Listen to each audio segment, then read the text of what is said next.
ನಮಸ್ಕಾರ ಸ್ನೇಹಿತರೆ. ಕರ್ನಾಟಕ ಬಿಜೆಪಿಯಲ್ಲಿ ಈಶ್ವರಪ್ಪನವರಿಗೆ ಅವರದ್ದೇ ಆದ ವಿಶಿಷ್ಟ ಸ್ಥಾನ ಇದೆ. ಯಡಿಯೂರಪ್ಪನವರು ಮತ್ತು ಅನಂತಕುಮಾರ್ ಅವರ ಜೊತೆಗೆ ಓಡಾಟ ಮಾಡಿ ಪಕ್ಷ ಕಟ್ಟಿದವರು. ಆದರೆ ಈಗ ತಾವೇ ಮಾಡಿಕೊಂಡಿರ್ತಕ್ಕಂತ ಸ್ವಯಂಕೃತ ಅಪರಾಧಗಳಿಂದಾಗಿ ಈಶ್ವರಪ್ಪನವರು ಈಗ ಬಿಜೆಪಿನಲ್ಲಿ ಆಲ್ಮೋಸ್ಟ್ ಆಲ್ ನಿಲ್ ಆಗಿಬಿಟ್ಟಿದ್ದಾರೆ.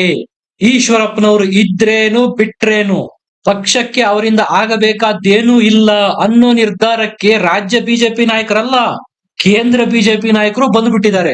ಈಶ್ವರಪ್ಪನವರು ನಿನ್ನೆ ಡೆಲ್ಲಿಗೆ ಹೋಗಿದ್ರಲ್ಲ, ಅಲ್ಲಿ ನಡೆದಿದ್ದಾದ್ರೂ ಏನು? ಯಾಕೆ ಅಮಿತ್ ಶಾ ಅವರು ಅವ್ರನ್ನ ಭೇಟಿ ಮಾಡೋದಕ್ಕೆ ನಿರಾಕರಿಸಿದ್ರು?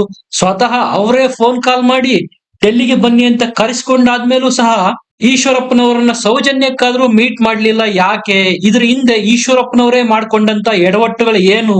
ಎಲ್ಲವನ್ನು ಎಳೆಯಾಗಿ ಹೇಳ್ತೀನಿ. ವಿಡಿಯೋನ ಲೈಕ್ ಮಾಡಿ, ಶೇರ್ ಮಾಡಿ, ನಮ್ಮ ಚಾನಲ್ ನ ಸಬ್ಸ್ಕ್ರೈಬ್ ಮಾಡಿ. ಸ್ನೇಹಿತರೆ, ಬಿಜೆಪಿ ಹೈಕಮಾಂಡ್ ಮೊದಲಿನ ತರ ಇಲ್ಲ. ಅದು ಮೋದಿಜಿ ಅವರು ಪ್ರಧಾನಮಂತ್ರಿ ಆದ್ಮೇಲಂತೂ ಅದು ಇನ್ನೂ ಸ್ಟ್ರಾಂಗ್ ಆಗಿದೆ.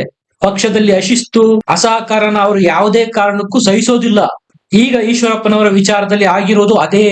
ಇಷ್ಟೊಂದು ಹಿರಿಯರಾದ ಈಶ್ವರಪ್ಪನವರನ್ನು ಈ ರೀತಿ ನಡೆಸಿಕೊಂಡಿದ್ ಯಾಕೆ? ಸ್ನೇಹಿತರೆ, 2 ದಿನದ ಹಿಂದೆ ಅಮಿತ್ ಶಾ ಅವರು ಕರ್ನಾಟಕದ ಭೇಟಿಗೆ ಬಂದಿದ್ರು. ಚನ್ನಪಟ್ಟಣದಲ್ಲಿ, ಬೆಂಗಳೂರು ಗ್ರಾಮಾಂತರ ಕ್ಷೇತ್ರದಲ್ಲಿ ಬಿಜೆಪಿ ಜೆಡಿಎಸ್ ಜಂಟಿ ಅಭ್ಯರ್ಥಿಯಾಗಿರುವ ಡಾಕ್ಟರ್ ಸಿ.ಎನ್. ಮಂಜುನಾಥ್ ಅವರ ಪರವಾಗಿ ಪ್ರಚಾರ ಮಾಡಿದ್ರು. ಅದೇ ಪ್ರಚಾರ ಸಭೆಯಿಂದ ಡೈರೆಕ್ಟ್ ಆಗಿ ಈಶ್ವರಪ್ಪನವರಿಗೆ ಫೋನ್ ಕಾಲ್ ಮಾಡಿದ್ರು. ಆಗ ಈಶ್ವರಪ್ಪನವರಿಗೆ ಅವರು ಮನವಿ ಮಾಡ್ಕೊಂಡಿದ್ರು, ನೀವು ಹಿರಿಯ ನಾಯಕರಿದ್ದೀರಾ, ನೀವೇ ಸ್ಪರ್ಧೆ ಮಾಡ್ತೀನಿ ಅಂದ್ರೆ ಹೆಂಗೆ? ನಾನು ನಿಮ್ಮಲ್ಲಿ ಮನವಿ ಮಾಡ್ಕೊಳ್ತೀನಿ, ಸ್ಪರ್ಧೆಯಿಂದ ಹಿಂದೆ ಸರೀರಿ ಅಂತ. ಇದನ್ನ ಖಚಿತಪಡಿಸಿದ್ದಂತ ಈಶ್ವರಪ್ಪನವರು ಹೇಳಿದ್ದು, ಅಮಿತ್ ಶಾ ಅವರು ನನಗೆ ಫೋನ್ ಕಾಲ್ ಮಾಡಿದ್ರು, ನನ್ನನ್ನ ಸ್ಪರ್ಧೆಯಿಂದ ಹಿಂದೆ ಸರೀರಿ ಅಂತ ಸೂಚನೆ ಕೊಟ್ಟಿದ್ರು. ಆದ್ರೆ ನಾನು ಅವರಿಗೆ ಕಂಡೀಷನ್ ಹಾಕಿದ್ದೀನಿ, ನೀವು ತತ್ಕ್ಷಣಕ್ಕೆ ವಿಜಯೇಂದ್ರ ಅವರನ್ನು ಬಿಜೆಪಿ ರಾಜ್ಯಾಧ್ಯಕ್ಷ ಸ್ಥಾನದಿಂದ ಪದಚ್ಯುತಿಗೊಳಿಸಬೇಕು ಮತ್ತು ಯಡಿಯೂರಪ್ಪ ಮತ್ತು ಕುಟುಂಬದ ಕೈಯಲ್ಲಿರ್ತಕ್ಕಂಥ ರಾಜ್ಯ ಬಿಜೆಪಿಯನ್ನ ಸ್ವತಂತ್ರ ಮಾಡಬೇಕು ಅನ್ನುವಂತ ಕಂಡೀಷನ್ ಗಳನ್ನ ಹಾಕಿದ್ದೀನಿ ಅಂತ ಸ್ವತಃ ಈಶ್ವರಪ್ಪನವರೇ ಬಹಿರಂಗವಾಗಿ ಮಾಧ್ಯಮಗಳಿಗೆ ಹೇಳಿದ್ರು. ಅಮಿತ್ ಶಾ ಅವರು ನನಗೆ ಫೋನ್ ಮಾಡಿ ಡೆಲ್ಲಿಗೆ ಬನ್ನಿ ಮಾತಾಡೋಣ ಅಂತ ಸೂಚನೆ ಕೊಟ್ಟಿದ್ದಾರೆ. ನಾನು ಡೆಲ್ಲಿಗೆ ಹೋಗ್ತಾ ಇದ್ದೀನಿ ಅಂತ ಸ್ಪಷ್ಟವಾಗಿ ಹೇಳಿದ್ರು ಮತ್ತು ಡೆಲ್ಲಿಗೂ ಹೋದ್ರು ಸಹ.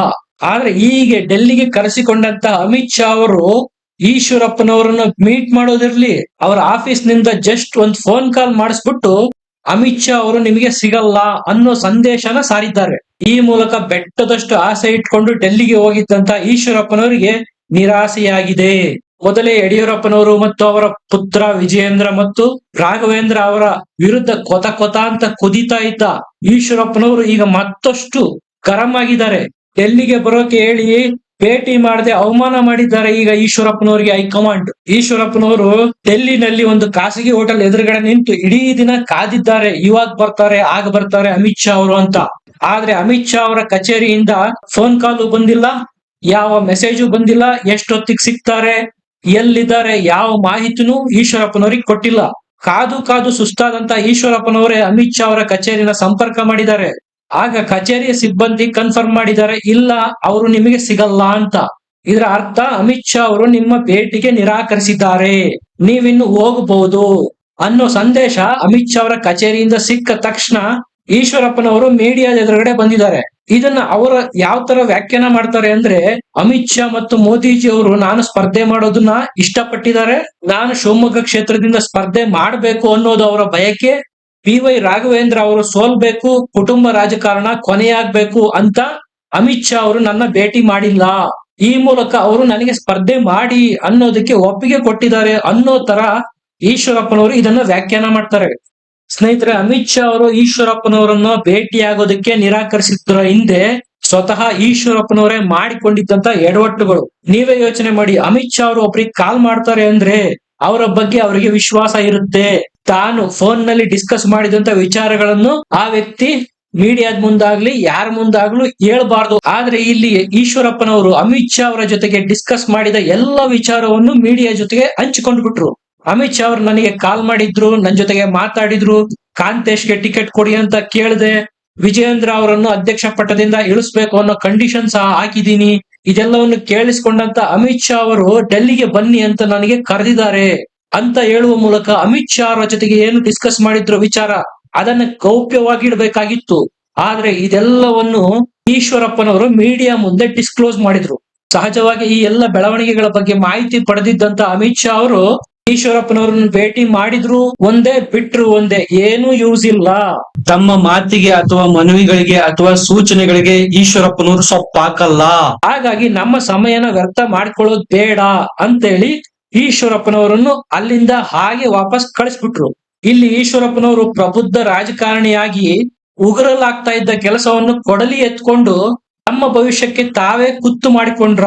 ಪದೇ ಪದೇ ಮಾಧ್ಯಮಗಳ ಎದುರು ಬಂದು ಬಿಜೆಪಿಯ ರಾಜ್ಯಾಧ್ಯಕ್ಷ ಮತ್ತು ಅವರ ಕುಟುಂಬದ ವಿರುದ್ಧ ಹರಿಹಾಯೋದು, ಹಿಂದುತ್ವನ ಬಳಸಿಕೊಂಡು ಬಿಜೆಪಿಯ ಓಟ್ಗಳನ್ನು ಒಡೆಯೋದಿಕ್ಕೆ ಈಶ್ವರಪ್ಪನವರು ಶಿವಮೊಗ್ಗದಲ್ಲಿ ಪ್ರಯತ್ನ ಮಾಡ್ತಾ ಇದ್ದಾರೆ ಅನ್ನುವ ಎಲ್ಲ ಮಾಹಿತಿಗಳು ಹೈಕಮಾಂಡ್ ತಲುಪಿತು. ಇನ್ನು ನಾವು ಈಶ್ವರಪ್ಪನವರಿಗೆ ಬೆಲೆ ಕೊಟ್ರೆ ಪಕ್ಷಕ್ಕೆ ಡ್ಯಾಮೇಜೇ ಜಾಸ್ತಿ, ಇದರಿಂದ ಯಾವುದೇ ಅನುಕೂಲ ಇಲ್ಲ ಅನ್ನುವ ತೀರ್ಮಾನಕ್ಕೆ ಹೈಕಮಾಂಡ್ ಅವರು ಈಗ ಬಂದ್ಬಿಟ್ರು. ಇದೇ ನೋಡಿ ಈಗ ಈಶ್ವರಪ್ಪನವರು ಮತ್ತು ಹೈಕಮಾಂಡ್ ಮಧ್ಯೆ ಒಂದು ಕಂದಕ ಏರ್ಪಡೋದಕ್ಕೆ ಕಾರಣ ಆಯ್ತು. ಈಶ್ವರಪ್ಪನವರು ಅವರದ್ದು ಏನೇ ಸಮಸ್ಯೆಗಳಿರ್ಬೋದು ಅದನ್ನ 4 ಗೋಡೆಗಳ ಮಧ್ಯೆ ಹೈಕಮಾಂಡ್ ಹತ್ರ ಕೂತು ಚರ್ಚೆ ಮಾಡಿ ಬಗೆಹರಿಸಿಕೊಳ್ಬೇಕಾಗಿತ್ತು. ಆದ್ರೆ ಅದ್ಯಾವುದನ್ನು ಮಾಡದ ಈಶ್ವರಪ್ಪನವರು ಈಗ ಬಿಜೆಪಿನಲ್ಲಿ ತಮ್ಮನ್ನು ತಾವೇ ಮೂಲೆಗುಂಪು ಮಾಡ್ಕೊಂಡಿದ್ದಾರೆ. ಅಷ್ಟೋ ಇಷ್ಟೋ ಗೌರವನ ಇದುವರೆಗೂ ಅಮಿತ್ ಶಾ ಅವರು ಬಿಜೆಪಿ ಹೈಕಮಾಂಡ್ ಲೆವೆಲ್ ಅಲ್ಲಿ ಉಳಿಸ್ಕೊಂಡಿದ್ರು. ಆದ್ರೆ ಈಗ ಅದನ್ನು ಕಳ್ಕೊಂಡು ಯಾವುದೇ ಆಸರೆ ಇಲ್ಲದ ಬಳ್ಳಿ ಅಂತಾಗಿದೆ ಈಶ್ವರಪ್ಪನವರ ಸ್ಥಿತಿ. ಈಗ ಈಶ್ವರಪ್ಪನವರು ಮಾಡಿದ ಮತ್ತೊಂದು ಎಡವಟ್ಟು ಏನಪ್ಪಾ ಅಂದ್ರೆ ಅಮಿತ್ ಶಾ ಅವರನ್ನು ಭೇಟಿ ಮಾಡೋದಕ್ಕೆ ನಿರಾಕರಿಸಿದ್ದಾರೆ. ಅದಾದ ಮೇಲೂ ಸಹ ಒಂದು ಎಡವಟ್ಟು ಮಾಡಿದ್ರು. ಮಾಧ್ಯಮಗಳನ್ನು ಉದ್ದೇಶಿಸಿ ಮಾತನಾಡಬೇಕಾದ್ರೆ ಅಮಿತ್ ಶಾ ಅವರು ನಾನು ಅಲ್ಲಿಂದ ಸ್ಪರ್ಧೆ ಮಾಡಬೇಕು ಅಂತ ಆಸೆ ಪಟ್ಟಿದ್ದಾರೆ, ಹಾಗಾಗಿ ಅವರು ನನಗೆ ಭೇಟಿ ಮಾಡ್ತಾ ಇಲ್ಲ. ಇಂಥ ಉಲ್ಟಾ ಪಲ್ಟಾ ಸ್ಟೇಟ್ಮೆಂಟ್ ಕೊಡೋದ್ರಿಂದ ಈಶ್ವರಪ್ಪನವರಿಗೆ ಡ್ಯಾಮೇಜ್ ಆಗುತ್ತೆ ಹೊರತು ಯಾವುದೇ ಸಹಕಾರ ಆಗೋದಿಲ್ಲ. ಇದು ಯಾಕೆ ಈಶ್ವರಪ್ಪನವರಿಗೆ ಗೊತ್ತಾಗ್ತಾ ಇಲ್ವೋ ಗೊತ್ತಿಲ್ಲ. ಸ್ನೇಹಿತರೆ, ಬಿಜೆಪಿಯ ಮೂಲಗಳ ಪ್ರಕಾರನೇ ಹೇಳೋದಾದ್ರೆ ಅಮಿತ್ ಶಾ ಅವರು ಈಶ್ವರಪ್ಪನವರನ್ನು ಡೆಲ್ಲಿಗೆ ಕರೆದಿದ್ದು 2 ಆಫರ್ಗಳನ್ನು ಕೊಡೋದಿಕ್ಕೆ. ಒಂದು, ನಿಮ್ಮನ್ನು ರಾಜ್ಯಸಭೆಗೆ ಆಯ್ಕೆ ಮಾಡಿ ಕಳಿಸ್ತೀವಿ, ಇದಕ್ಕೆ ನನ್ನ ಗ್ಯಾರಂಟಿ ಇದೆ. ನೀವು ಇದಕ್ಕೆ ಒಪ್ಲಿಲ್ಲ ಅಂದ್ರೆ ನಿಮ್ಮ ಮಗನನ್ನು MLC ಮಾಡ್ತೀವಿ. ಈಗ ಹೆಂಗಿದ್ರು 3 MLC ಸ್ಥಾನಗಳು ನಮಗೆ ಸಿಗಲಿದ್ದಾವೆ, ಅದರಲ್ಲಿ ಒಂದಕ್ಕೆ ನಿಮ್ಮ ಮಗನನ್ನು ಸೂಚಿಸ್ತೇನೆ, ಇದಕ್ಕೆ ನನ್ನ ಗ್ಯಾರಂಟಿ ಇದೆ ಅನ್ನೋ ಭರವಸೆನ ಈಶ್ವರಪ್ಪನವರಿಗೆ ಕೊಡೋದಿಕ್ಕೆ ಅಮಿತ್ ಶಾ ಅವರು ಫೋನ್ ಮಾಡಿ ಡೆಲ್ಲಿಗೆ ಬನ್ನಿ ಅಂದಿದ್ರು. ಆದ್ರೆ ಈಶ್ವರಪ್ಪನವರು ಸೈಲೆಂಟ್ ಆಗಿ ಡೆಲ್ಲಿಗೆ ಹೋಗಿ ಮಾತುಕತೆ ಮಾಡಿ ಸ್ಥಾನಮಾನ ಗಿಟ್ಟಿಸಿಕೊಳ್ಳೋ ಬದಲು ಅಮಿತ್ ಶಾ ಅವರ ಜೊತೆಗೆ ಮಾತಾಡಿದಂತಹ ಫೋನ್ ಕಾಲ್ ಡೀಟೇಲ್ಸ್ ನೆಲ್ಲ ಮಾಧ್ಯಮದ ಎದುರು ಬಹಿರಂಗಪಡಿಸಿದ್ರು. ಮತ್ತು ತಾನು ಡೆಲ್ಲಿಗೆ ಹೋಗಿ ಏನು ಮಾತಾಡ್ತೇನೆ ಅಮಿತ್ ಶಾ ಎದುರುಗಡೆ ಅನ್ನೋದನ್ನು ಸಹ ಬಹಿರಂಗವಾಗಿ ಮಾಧ್ಯಮದ ಎದುರು ಹೇಳ್ಬಿಟ್ರು. ಇದು ಸಹಜವಾಗಿ ಅಮಿತ್ ಶಾ ಅವರಿಗೆ ಇರುಸು ಮುರುಸು ಉಂಟು ಮಾಡಿತು. ಇಷ್ಟೊಂದು ಮುಂದಕ್ಕೆ ಹೋಗಿರೋ ಈಶ್ವರಪ್ಪನವರನ್ನು ವಾಪಸ್ ಕರ್ಕೊಂಡು ಬರೋದು ಬಹಳ ಕಷ್ಟ ಇದೆ. ಅವರ ಜೊತೆ ಮಾತಾಡಿ ಸಮಯ ವ್ಯರ್ಥ ಮಾಡೋ ಬದಲು ಭೇಟಿನೇ ರದ್ದು ಮಾಡಿಬಿಡೋಣ ಅನ್ನೋ ನಿರ್ಧಾರಕ್ಕೆ ಅಮಿತ್ ಶಾ ಬಂದ್ರು. ಈ ಮೂಲಕ ಈಶ್ವರಪ್ಪನವರು ಸಿಗಲಿದ್ದ ಸ್ಥಾನನು ಕಳ್ಕೊಂಡು ಈಗ ಪೆಚ್ಚು ಮೊರೆ ಹಾಕೊಂಡು ಡೆಲ್ಲಿಯಿಂದ ವಾಪಸ್ ಬೆಂಗಳೂರಿಗೆ ಬಂದಿದ್ದಾರೆ. ಸ್ನೇಹಿತರೆ, ಇದಿಷ್ಟು ಹಿರಿತನಕ್ಕೆ ಗೌರವ ಕೊಟ್ಟು ಅಮಿತ್ ಶಾ ಅವರು ಈಶ್ವರಪ್ಪನವರಿಗೆ ಕರೆ ಮಾಡಿ ಮಾತುಕತೆಗೆ ಬನ್ನಿ ಅಂತ ಕರೆದಿದ್ದರ ಬಗ್ಗೆ. ಅಮಿತ್ ಶಾ ಅವರು ಮಾತುಕತೆಗೆ ಬನ್ನಿ ಅಂತ ಕರೆದಿದ್ರು ಕೂಡ ರಾಜ್ಯ ನಾಯಕರ ಮೇಲೆ ವಾಗ್ದಾಳಿ ಮಾಡಿ ಈ ಮೂಲಕ ಅಮಿತ್ ಶಾ ಕೆಂಗಣ್ಣಿಗೆ ಗುರಿಯಾಗಿ ಅಲ್ಲಿಂದ ವಾಪಸ್ ಖಾಲಿ ಕೈಲಿ ಬಂದಿದ್ದಾರೆ. ಇದರ ಬಗ್ಗೆ ನಿಮ್ಮ ಅನಿಸಿಕೆ ಅಭಿಪ್ರಾಯಗಳನ್ನು ಕಮೆಂಟ್ ಸೆಕ್ಷನ್ ಅಲ್ಲಿ ಬರೆದು ತಿಳಿಸಿ. ವಿಡಿಯೋನ ಲೈಕ್ ಮಾಡಿ, ಶೇರ್ ಮಾಡಿ, ನಮ್ಮ ಚಾನಲ್ ನ ಸಬ್ಸ್ಕ್ರೈಬ್ ಮಾಡಿ, ಬೆಲ್ ಐಕಾನ್ ಪ್ರೆಸ್ ಮಾಡಿ. ಮತ್ತೆ ಸಿಗೋಣ. ಧನ್ಯವಾದ.